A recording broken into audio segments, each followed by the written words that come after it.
cirkuu joogaa markaasuu meeshii uu taagnaa buu fariistay markuu fariistay baa nabigi baa ku soo baxay salawaatullaahi wasalaamu calayh markaasaa wuxuu yidhi maalak maxaa kugu dhac meesha ku fariisiiyey waxaan kaa maqlay buu yidhi gudaha adigoo leh waxa weeye fariista marka waan fariistay buu yidhi amarkaaga un baan fulinahayay buu yidhi nabiga salawaatullaahi wasalaamu calayhi markaasuu u duceeyey salawaatullaahi wasalaamu calayhi zaadaka allahu taacatan buu yidhi ilaahay subxaanahu wa tacaala daacaha kuu siyaadiyo amarka nabiga salawaatullaahi wasalaamu calayhi oo aanan la ajiibin cuquubaadna waa ka dhashaan intaan la gaarin aakhiraba adduunka marka la joogona wax badan oo ka ratibmahayaa jirta sida haddii amarkiisa la yeelo ajirkii laga heli lahaana meel uu kugu yaallo inuu ilaahay subxaanahu wa tacaala kugu ciseeyana aad waxa weeye helaysid saxaabada rasuulka salawaatullaahi wasalaamu calayhi amarkiisa si xarfi ah oo aan ka noqnoqosho lahayn bay u tadbiiqi jireen waxyaabaha uu ku duceeyey baa waxaa ka mid ah uu amray dadku inay noqdaan dad wax soo saar leh oo shaqaynaya oo maxaa la yidhahdaa ummad nashaad leh oo aanan hurdin kaasaa wuxuu yidhi allaahuma baarik liummatii fii bukuuriha ilaahu ummadayda u barakee kallahaadeeda iyo jarmaadadeeda saxaabadii tabtii bay fuliyeen waxaa marka dhacday in ilaahay subxaanahu wa tacaala ducadii u qaaday oo aanay seexan jirin subaxii shaqo tegi jireen oo marka ay dhici jirtay intay badato lacagtooda iyo waxa ay ka helayeen shaqadaa subxeed inay kaga filaato haddii barqadii la soo tooso oo la gebgebleeyo la isku dayo in la soo helo risiq inay ka badato oo marka maalin gelinka intuu shaqeeyo inuu ka lacag badan yahay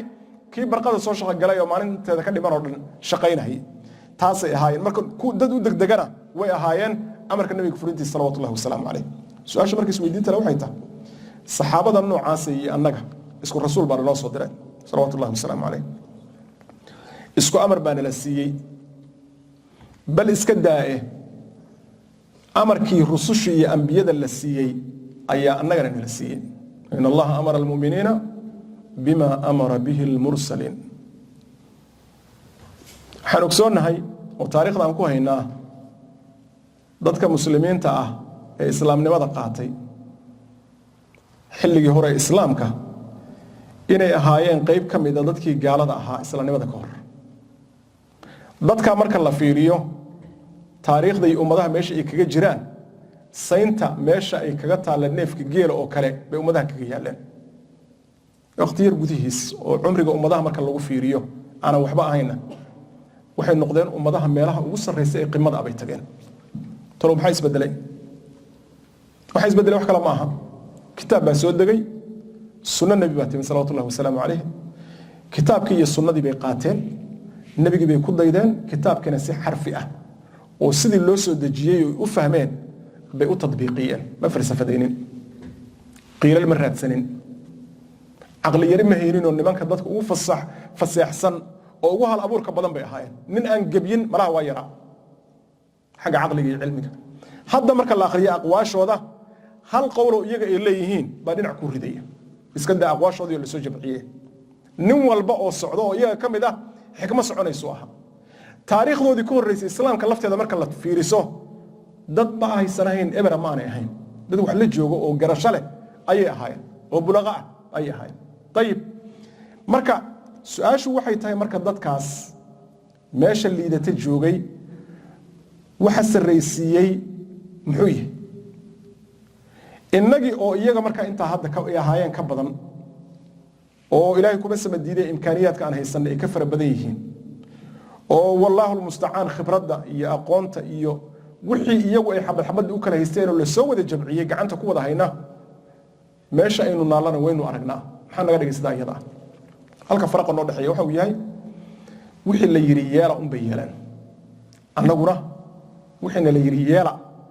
wixii aynu ka yeelnay dee iska waraysan mayno oo nin walba meeshiisa ayuu la fadhiyaa nin walba meeshiisu la fadhiya ka warqabaa waxaa la yidhaahdaa qaanuunka ciqaabta ee u yaalla masar ee dabcan soomaaliyana u yaalla iyo qaanuunka ka jira faransa waa isku mid iyo britain iyo laakiin faariqu waa maxay faransa qaanuunkii ay dejisteen xurmad bay u hayaan waana tixgeliyaan waana ku dhaqmaan ama laakiin masar iyo soomaaliya iyo kii kale midna wixii meesha ugu yeelay ma fuliyaane wixii hadba markaa ku soo dhaca oo u khuduucahaya maslaxadda qofka meesha fadhiya baa lagu dhaqaaqaa maxaa dhacay marka adoo kitaabkii haysta qaanuunkoodii qayb ka midana la haysta inay labadii midna ku anfici waayaan oo adigu sidii dugaaga isu cunto oo iyagii oo diin la'aan qaarkood waxba aanan haysanin oo hadda kuwa meeshan jooga waad ka warqabtaan inay yihiin dad calmaaniyiin oo weliba ibaaxiyiina in aan magan u noqono soo aadno limaada war waxaan haysanayna anfici waayo oo ku dhaqmi weynay idinkaa wixiina ilaashadaya annagana na yeesha oo naqaata lisaanul xalkeena noocaas wey magarad sooma meeshay cagsi ahaan lahayd oo la rabay qofka kan ilaahay addoonka u noqday alla wuxuu ugu talagalay inuu addoonnimadaas uu qirtay uu ku cizeeyo oo sharaf ugu yeelo laakiin markay addoonnimadii afka noqotay dhaqankiina ay ka maqnaatay maxaa dhacay waxa la yiraahdo dulliga lagu nool yahay baa dhacay wuxuu nabiga ka sheekeeyay salaatu allah wasalaamu calayhi bal antum kathiruuna walaakinakum ghuthaaun ka ghuthaa'i sayl maalinkaas lidin dullaysan doono oo sida raashinka lidin cuni doono oo dhinacyada lisugu keen habar wacan doono yari idinma hayse waad badan tihiin buu yiri laakiin daad xor baa tihiin buu nabiga salaatu allah wasalaamu calayhi waxyaabaha noogu wacan marka waxyaa ka mid ah oo haddii la soo koobo oo la soo duuduubo wixii loo hoggaansamay oo ay ku cizoobeen kuwii hore waxaanan ahayn baan sharaf ka doonnay lagana soo heli maayo in kaana yuriidu alciza falilaahi alcizatu jamiica ayabtaguuna cindahum alciza faina alcizata lilaahi jamiica waxaa isweydiin leh diinta aad baa loo wacdiyaa culimmadu intaa waa hadlayaan safarre iyo raxilaad baa socda ninka saxaabiga ah ee nabi maxamed rumeeyay salawaatu ullahi wasalaamu calayhi aayado yar inta loo dhiibo qoomkiisa kula laaban jiray oo soo hanuunin jiray innagu meeshana kama qaadno meel kalena lama sii aadno in wax naloo sheegana ma dhammaato inaanan qaadanina ma dhammaato garanaysaa su-aasha isweydiintana waxay tahay ilaayo inteebaa wax naloo sheegayaa oo aanna waxba sheegi karin baahi intee la eg bay u qabaan dadka aan la joogno waxaan ilaahay uu nagu ceymiyey oo iyadoo laga qadiyey nebiga qaraabadiisii annagoonan codsi u dirsanay ilaahay uuna siiyey subxaanahu watacaala berri miyaan la iska waraysanaynin war islaam baad ahaydeen waad u timaadeen gaalo ilaahay ka furata weeye imisaad iska soo islaamisay imisaad isku dayday inaad badbaadiso intee in la eg baad ka taqiinay waxa looga badbaadaya naar ugu yaraan xujada ma iska ogtayoo yacni ma qadimtay si wanaagsan oo aanan ahayn ku feerfeer iyo waa kaa fiicana anaa muslim adigu gaal baatay aanan ahayn oo aad doonaysid inaad badbaadiso ma yeesho haddii jawaabtu haa tahay waa khayr haddaanay ahayn oo la yidhi waxa weeye waxay u taallaa arrintaas wadaaddanima la yidhaahdo ma garat anigu ma ahan wadaadkii miihiyo haddee cilmi dhagood baan aqaanaa arrintu ay noqotay maxay noqonaysaa markaa iyada waxay noqonaysaa amarkii nabiga salawaatu ullahi wasalaamu calayhi ee ahaa balliquu cannii walow aaya kaa laftiisa inaadan fulinin nin waana qisaan ku soo celceliyoon aad uga helay nin maraykana oo qolyahan madowga ahee maxaa la yidhahdaa ii sheeg heese ahaan jiray ayaa ilaahay subxaana wa tacaala hanuuniyeyoo adigu un dacwo un baa gaadhay oo ninkii islaamnimadii u qaatay islaamnimadii haddii uu qaatay waa masjidkii buu yimid wuxuu la rafta salaadii oo uu ilaahay kuma sama diiday ee la tacaalaba waa keenay markii dambe masjidkii buu kusoo tukaday salaad baa la tukaday salaaddii markii laga baxay buu intuu istaagay dadkii hor istaagay kaasaa wuxuu akhriyey faatixo un uu garan karo qofkii faatixo yaqiinay faatixo jirdil lagu sameeyo haddee un xaalkeeda aan la ogyahay faatixadii markuu dhameeyey baa iska tegay oo gadaal buu fariistay dadku waa is weydiiyeen waxay dhaheen wadaadka ma kafee badan buu soo cabay maanta ma garata daan cidi u baxday lama yaqaano nin yimid oo faatixa kaliya intuu akhriyey halka qofaan faatixa aqoon baa jira ma yar baa yaqaana rag baa u tagay waxaa la yidhi bal war walaal fiican tahay nabad weeye khayr haye maasha allah faatixa quraan baad noo akhrisay toolese wuxuu jiraan wuxuu yidhi mar dhow waan soo islaamay yidhi usbuuc waan muslinahay waxaanan maqlay buu yidhi inuu yidhi nabiga salawaatu ullahi wasalaamu calayhi balliquu cannii walow aaya aayad keliyaba allah ka dhige iga gaarsiiya dadka diinta aniguna 7 aayadood baan bartay buu yidhi amarkaasaan fulinahaya 7 aan bartaan idin soo gaarsiiyey buu yidhi هذا هو الفهم الصحيح وانا انو فاهمين midka laga doonayo ka isaga aweye waxa aynu haysano bini aadanka oo dhan baa u baahan annaga u baahan kama weynaano kamana weynaan doono inaan ugu yaraan 17 jeer akhrino suuratul faatiha maalin walba maxay tahay xigmada ku jirta tolo oo lagu celinaya tan iyo inta aw waxa ka dargeeyay weyn haddii aad raashinka joojiso maalin iyo labo iyo saddex intaas sabab garoobi kartaa maalinka afraad meydka la cafiya ku taala haddaadan akhrinin iyyaka nacbudu wa iyyaka nastaciin 17 jeer waxa dhimanaya waxa laga yaabaa inaysan noqonin naftaada laakiin waxa dhimanaya iimaankaaga weyn oo ka muhiimsan naftaada waxaas iimaankaaga uu u dhimanayo baa dad kaamil ah oo malaayiin ah noloshooda ka maqan adigana kii yaqaanay baad intaasoo khudbad lagu akhriyay intaasoo kitaab quraan aad akhrisatay intaasoo jeer baa tafsiir dhageysatay intaasoo jeer baa cajalad aad dhageysatay khayr leh intaasoo muxaadarada xaadirtay garanaysaa maxaa lagala haray kow intaasoo jeer baa quraanka la dhameeyaa bishii ama labada biloodba inta maxay aqligeena ka bedeshay aaway madmuunkii iyo nuxurkii cilmigaas ilaahay subxaanahu wa tacaala cilmigiisa oo cilmiga ugu sarreeya adduunka saaran ah ma ka harnay waxaa la iska reebay ma fartoonnay waxaa la isfaray waxaasoo idil waxay nagu reebahayaan su'aalo asbaabaha marka keenay in wixii aynu maqalnay aanan u tadbiiqinin sidii saxaabada baan mid iyo laba iyo saddex farta ku fiiqahaya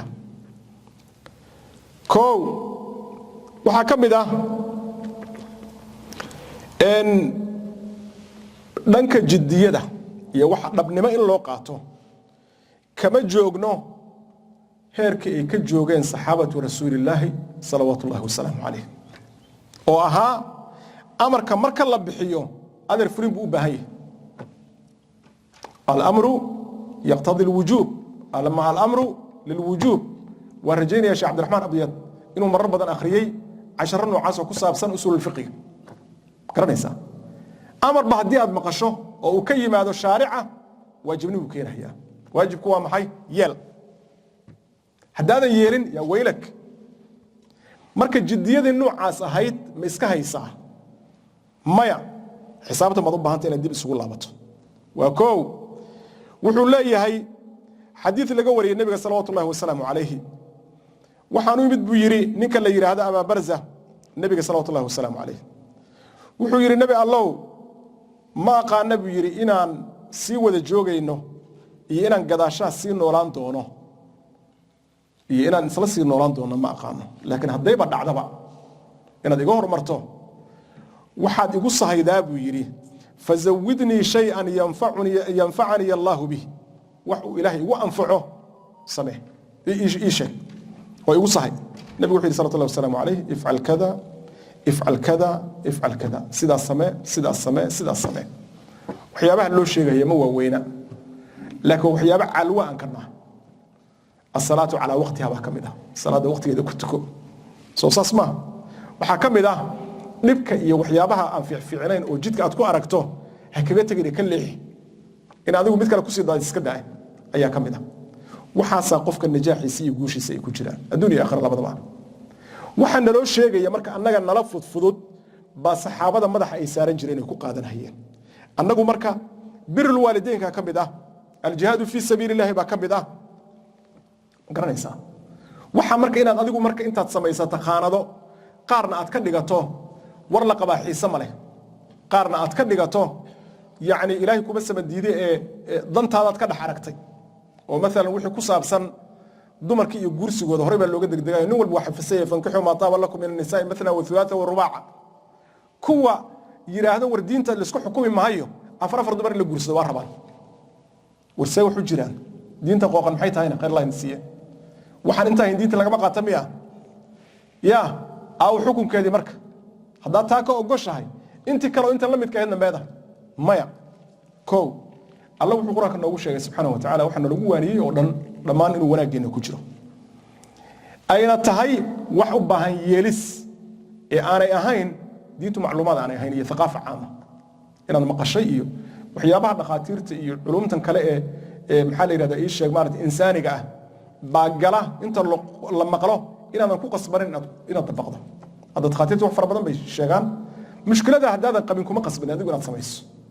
qofka qaba diabetiga ama sokorowga qaba waxa la faraya adigu ma fardid garanaysaa qofka dhiikarka qaba haddaadan dhiikar qabin adigu ma fartoonid soo ma marka macluumaad caama waad ka qaadan kartaa kuwa iyaga laakiin diinta waxa lagu leeyahay samee adiga iyo kan hadda qaan gaaray iyo odayga cutushka waad u silantihiin waxa la rabaa in la wada sameeyo alla waxa uu leeyahay subxaanahu wa tacaala waxa la isku waaninayo oo ay ka mid tahay birrul waalideynka oo ay ka mid tahay salaada waqtigeeda lagu tukado oo ay ka mid tahay dariska oo maxaan ku dhahay ii sheeg loo ixsaan falo waxa la yiraahdo qaraabada oo la xiriiriyo waa ahlu majra ilaahay waxa uu leeyahay walaw annahum fa'alu ma yu'aduna bihi lakana khayran lahum haddii waxa lagu waaninayo ay samayn lahaayeen sidaas u khayr badnaan lahayd buu leeyahay rabbil izzi subhanahu wa ta'ala walaw annahum sami'u maaha alimu maaha wad gartay soo maaha maxaa la yiraahdaa ii sheeg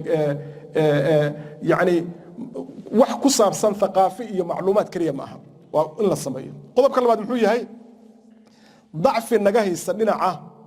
tarbiyada maxaan ku barbaarsannahay barbaarinteena ma aha barbaarin ka soo jeeda islaaminimo waxaynu nahay dad aad moodo markay koreen nooc u dhow duurjoogta oo kale inay u koreen oo lagu koriyay iska dhici alqawiyu yaakulu dhaciif yani midka xoogan baa cunahaya midka taagta daran qof walbana xaqiisa xoog buu ku doonahaya barbaarinta noocaas ah oo ay ka muuqato bahalnimada ay ka muuqato duurjoognimada tiislanimada ma aha waxaana la faray in lagu barbaariyo alla jacayl rasuul jacayl salawaatullahi wasalaamu calayh ka dambayntiisa gaban yar oo ka raacay maxaa la yiraahdaa la socda meesha la yiraahdo ii sheeg tareenadan waxa la sameeyay metro meesha la yiraahdo imaaraadka ee laga sameeyay yani farqa noo dhaxeeya annaga iyo ilaahay kuma samadiide ummadaha kale dadkaas markaan fiirino waa dad waxaad isleedahay waa iska nooc maadiyiin ah laakiin ma nooca ma aha isla fiicnaanta iyadoo la qiraban yahay waddanka inay ka muuqataa yani heerka aan joogno yani kaliya waxaad ka eegtaa oo halbeeg noo ah waddankeena sidii uu ka yahay muslim iyo gaalo labadaba marka cunug yar baa la socda oo ciyaalkaas carabta ah oo maxaan u malaynayaa waa 5 jir meelahaas wadooyinka marka waxaa ku yaala shaaric abubakr radiyallahu bakr shaaric umar ibn khattab hadda waxaa la soo gelaya shaaric khalid ibn walid baa la soo gelaya ma garanaysaa ama maxaddad khalid ibn walid wax noocaas ah magacyadaas u bixiyaan kaasaa mar alla markuu dhaho شارع أبو بكر مكو ما حقنا محدة أبو بكر الصديق أقول له رضي الله عنه وأرضاه وقرت سما شنجروي عمر بن الخطاب رضي الله عنه نقف فيه ما تدعو كل علنية خالد بن الوليد رضي الله عنه وأرضاه محيطة عنق كان بربارين بو هيستاكو آدل صحابة مركب مقعيض وظل مقروه والله اللي أها شدر باه نبينا والله وصل لي صلوات الله والسلام عليه بربارته انه عسى انكم صبرنا ما وهجا انت محول لي حجيد اسك تاغيسا امرك النبي صلوات الله والسلام عليه حجيد اسك تاغيسا امرك الهي بربار انه عسى ما صبرنا oo ma ku jirtaa nolosheena oo xusuusteena ma soo celin kartaa xiriirka aan la leenahay diinta muxuu ahaa cunuga markii ilaahay kuma sabadiiday wax yar gaaro dugsi in la geeyo dugsiga marka la geeyana la soo garaaco معلنك iyo quraanka iyo diintana isla dhaco ay ahaan jirta tayib marka aksi barbaarin u shaqeynaysa oo calaaqada ka dhaxaysa quraankan noloshiisa inay tahay ay meesha ka maqanta ba meesha tiilay inta maxaa weheliya oo haddana ay dhibaato naga haysta qodobka saddexaad uu yahay عدم معرفة الأجر الذي يؤدي إلى ضعف التطبيق qofku inaanu ogeyn ba ajirku uu ka helayo amarkan hadii uu fuliyo garanaysa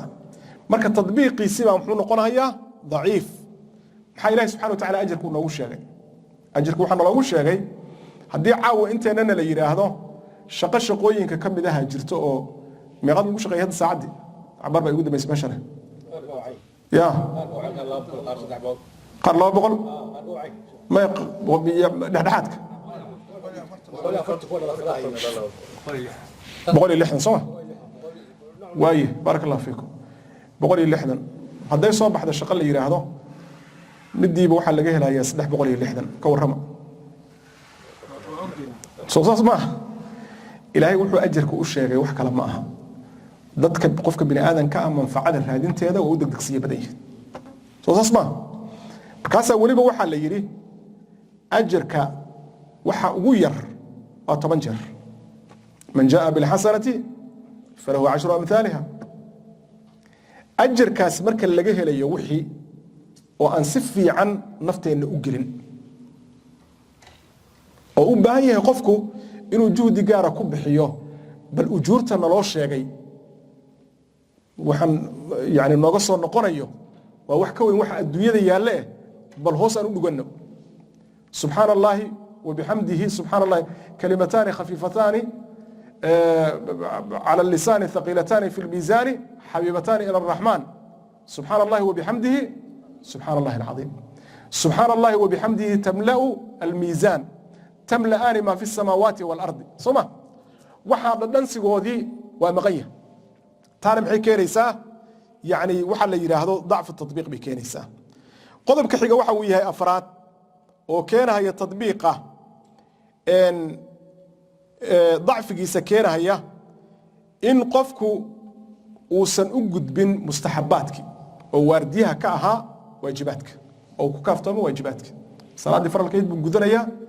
isagoo waliba 100 qorshe leh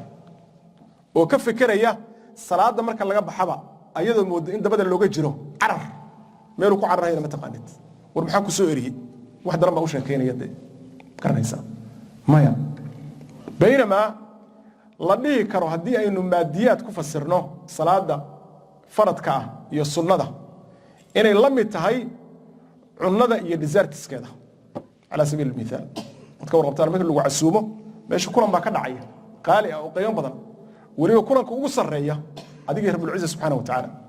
oo ilaahay adigu la hadlayso hadalku bilaabayso alxamdulillahi rabbil alamin hamadani abdi thana alayya abdi majadani abdi hada bayni wa bayna abdi wa abdi ma sa'al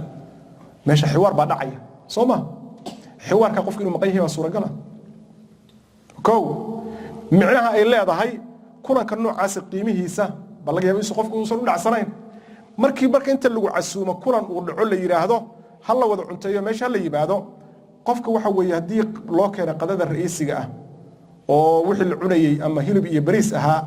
oo birmiyo suganta ay noqdaan waxa uu soo raadinaya sugaya u sii fadhinaya dessertiga in la keeno wixii macmacaankii ka dambeeyay iyo fawaakihdi iyo meesha in la keeno markii la keeno ka bacdi ba hadana muxuu sii sugayaa kafaa iyo shaah iyo in la keeno rag waa shaah baa la yiri soo sidaa ma ninka tagay ma jiro aawi salaada waxay idin noocaas sameeyay waa sunnooyinkan weey qaarna ka horeeyaan qaarna ka dambeeyaan qofkii soo ordayo masaajidka dalaq soo leeyay maxaa laga horeysiyay salaadaha qaarkood sunan baa laga horeysiyay sunanta maxaa laga horeysiyay qofka jawigan iimaaniga inuu qaayibo oo qaabilo garanaysa duurkii oo kale 4 ragca ka horeysa fajrkii oo kale 2 ragca ka horeysa qofka intuu tukado intuu nabiga fajrka tukado 2 ragca hadana dhinac u yara seexan jiray sallallahu wasallam alayhi yani waxa u dhaxeeyo waqtiga u dhaxeeyo ku jira maxaa la doonayaa anteenadaada inay qabsato anteenada waxa weeye almala'u al'ala ayaa la doonayaa laakiin markii adigoo ordaya aad soo gasho salaadii oo lagu jiro oo ragca ay ku dhaaftay anteenadii adigoo ku qabsoomin oo wixii ku eriyanay iyo waxaad ka soo carartay wali maskaxda kartiisa guuxayaan bay dhamaanaysaa markii ninkii baa ku warramay wuxuu ku leeyahay wada digsantahay meesha ka carar maxaa lagu weedaarinayaa sunantii waardiyaha u noqon lahayd salaada dhadhankan u yeeri lahayd taas waa iyadana qayb ka tahay oo ajarkii ma ka kaaftoontaa waa naga maqanta qodobka xiga waa maxay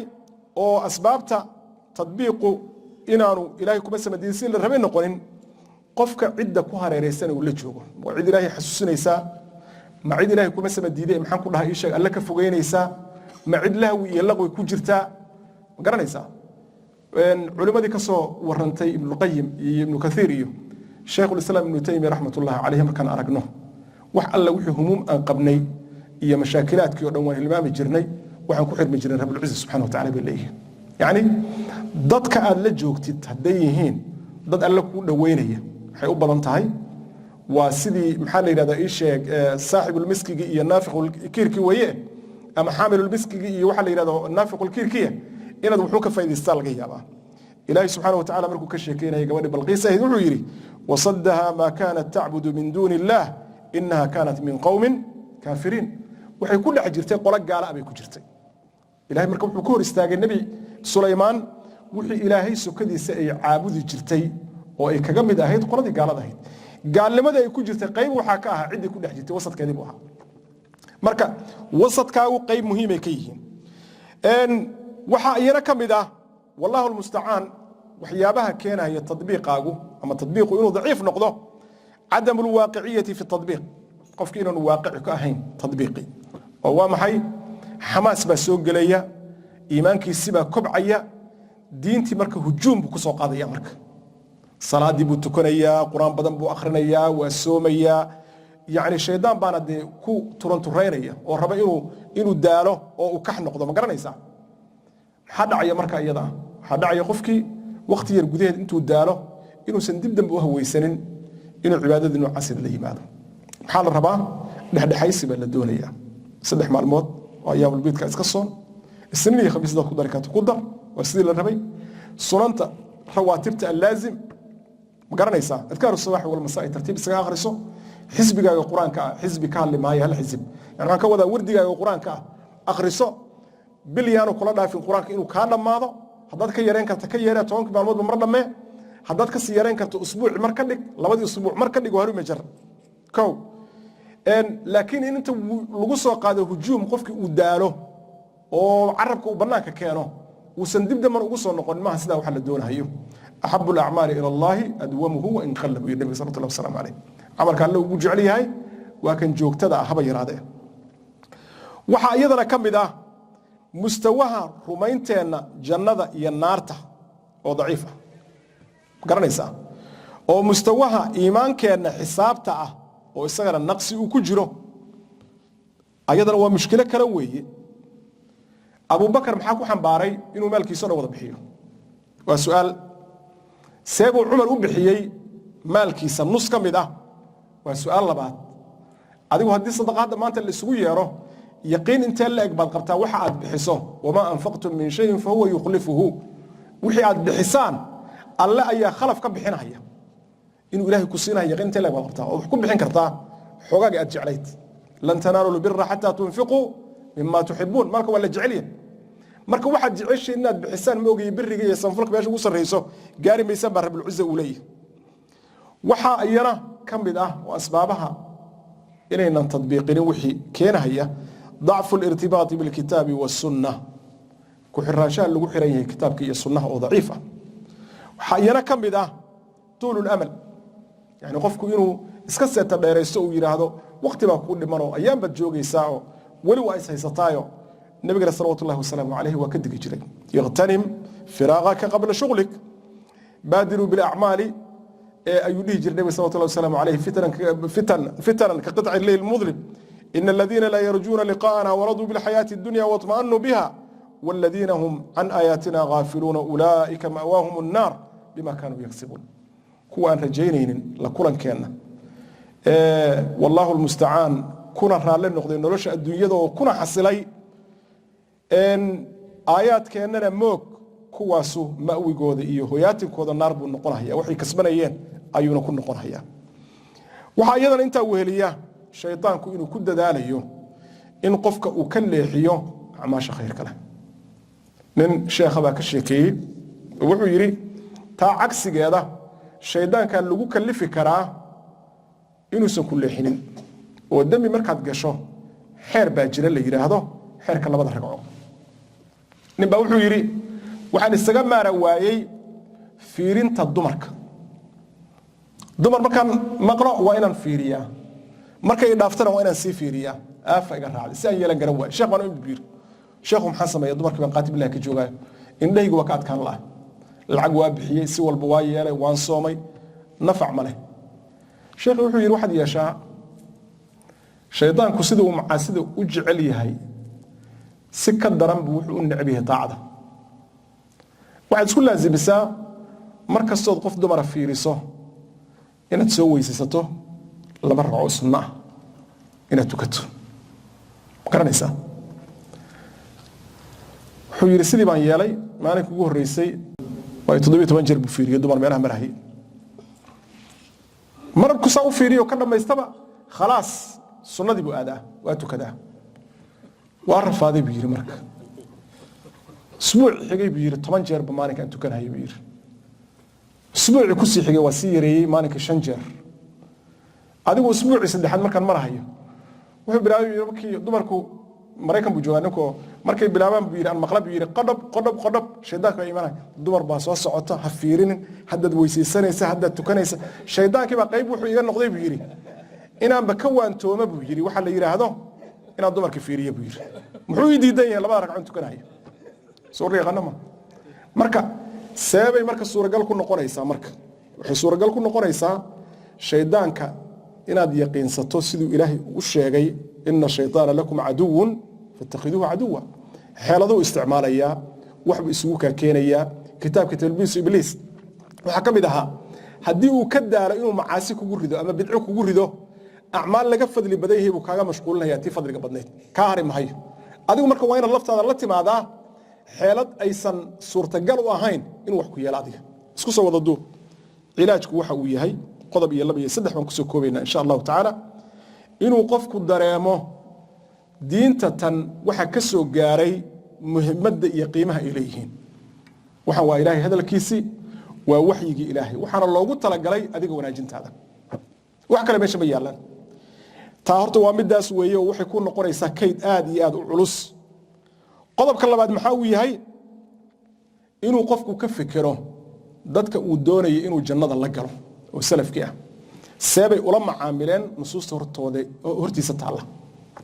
aduu waxyiga haduu ku soo gaaray haddaad aragtay ilaahay saan buu rabaa rasuulku saan buu rabaa sallallahu alayhi wasallam alayhi yuu la faray sabay iyagu yeeleen waa kuwa san rabnaa kuwa aan rabnaa inaan jannada la galno sooma say yeeleen oo marka ka bacdina ayagii la isu ekeysiyo oo lagu daydo fatashabbahu bihim إن لم تكونوا مثلهم فإن التشبه بالكرام فلاح يسوء كيسية حتى هذا يوك العين وأي ضدك أهل الشرف كأن يسوء كيسية وفضيلوي وقولوي قدم كسد هذا هو محي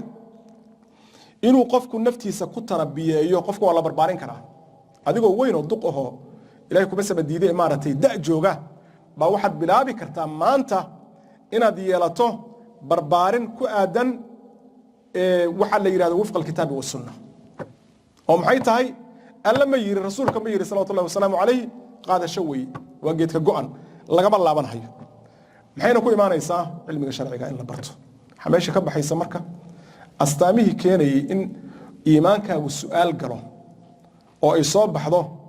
yani qofka kan muslim waa yahay sida muuqata laakiin dhaqankiisa ma ka tarjumaya islaamnimadii inay meesha ka baxdo qof muslim oo khaalisa oo dhaqankiisa iyo sheegashadiisa iyo ilaahay kuma sabadiide ay iswaafaqsan yihiin una taagan hadalkii ilaahay ahaa inna salati wa nusuki wa mahyaaya wa mamati lillahi rabbil alamin ilaahay waxaan weydiisanaa subhanahu wa ta'ala in diintiisa inuu celiyo oo naga dhigo kuwa ku dhaqmo oo tadbiiqiya ضعفiga iyo dhibaatada ina haysata iimaan yaridu ay kamid tahay iyo xaaladda lagu nool yahay rabbi uu naga saaro ilaahay waxaan weydiisanaa subhanahu wa ta'ala dalkeen inuu noo hagaajiyo dowladnimada inuu noo hagaajiyo dadka inuu noo hagaajiyo annaga inuu na hagaajiyo na islaaxiyo dadka muslimiinta rabbi subhanahu wa ta'ala waa dhibaataysan yihiin dhibaatada uu ka dulqaado inta xanuunsan ilaahay inuu caafimaad taama siiyo inta murugaysan rabbi inuu murugada ka qaado inta dhimatay muslimiina inuu ilaahay u naxariisto annaguna ilaahay subhanahu wa ta'ala nooga daba naxariisto khaatubadeena hagaajiyo gabar baa jirta sadaqana la baxday ducana dalbatay ilaahay subhanahu wa ta'ala gabadha muraadkeeda alle iyada islooge ربي سبحانه وتعالى ميل إيسا فلانين أو فضودها كسيو إله فضوده إله أسهل إله ميل سنكسي إله ميل أن يكفرني نسي كسي إله أبو رالي إله أبو بركاه إله أبو مبوني هذا هو يدي السنة وصلى الله وسلم وبارك على نبينا محمد وعلى آله وصحبه الحمد لله رب العالمين